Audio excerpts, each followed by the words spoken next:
When I first saw this table many years ago, it belonged to a private collector and it was always just known as the walnut gate leg table.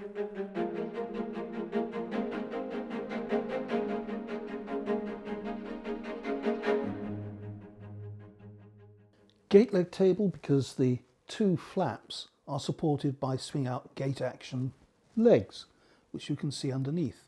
I bought this recently, and when we got it into my conservation department, we started very gently cleaning it off.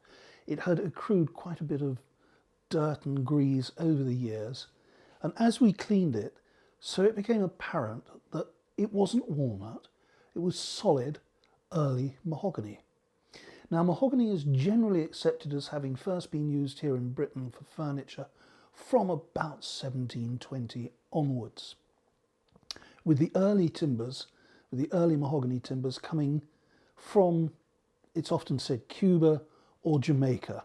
What we've since discovered is that even going back to the 1500s and the 1600s, the Spanish were importing mahogany from the West Indies, and the reason they were importing it was because they could use it for the masts on their ships.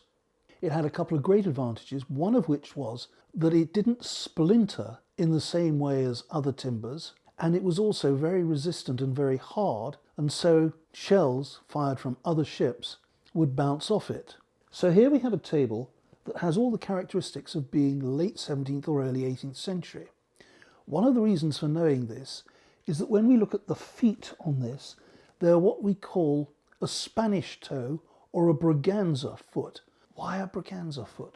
Well, when Charles II acceded to the throne and he was married to Catherine of Braganza, they brought with them quite a lot of Spanish craftsmen, and a lot of the Spanish styles became anglicised. So the scrolling foot that you see on Spanish furniture of the 17th century became very much a feature of English furniture as well in the late 17th century and the early 18th century. So that helps us to date this to probably the first 20 years of the 18th century. Very, very early mahogany and very beautifully made. It's a big table, as you can see, comfortable 6-seater, and this was not made for a cottage. This would have been at the side of a room in an important household where it would have been pulled out and opened out for breakfast or a light lunch, tea. Beautifully made. It has the one drawer at this end, which rather than being nailed together is dovetailed, both at the front and at the back. Solid, thick mahogany drawer front, and this drawer must weigh about 8 or 10 pounds just on its own. So it'll come as no surprise that the whole table is quite heavy.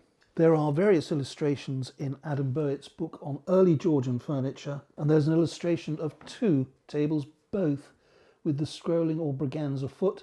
The scroll feet and relatively complex turning suggest a relatively early date for this table. Note the width of the boards used in the top. Single boards of this width were simply not available in any European wood. So here again we have these wide boards used for the top, all of which tie in exactly with what Adam Bowett says in his book.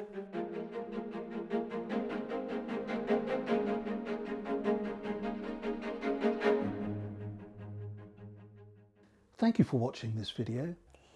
If you want to keep up to date with our latest acquisitions, you can subscribe to our newsletter using the link below. Until the next time, thank you.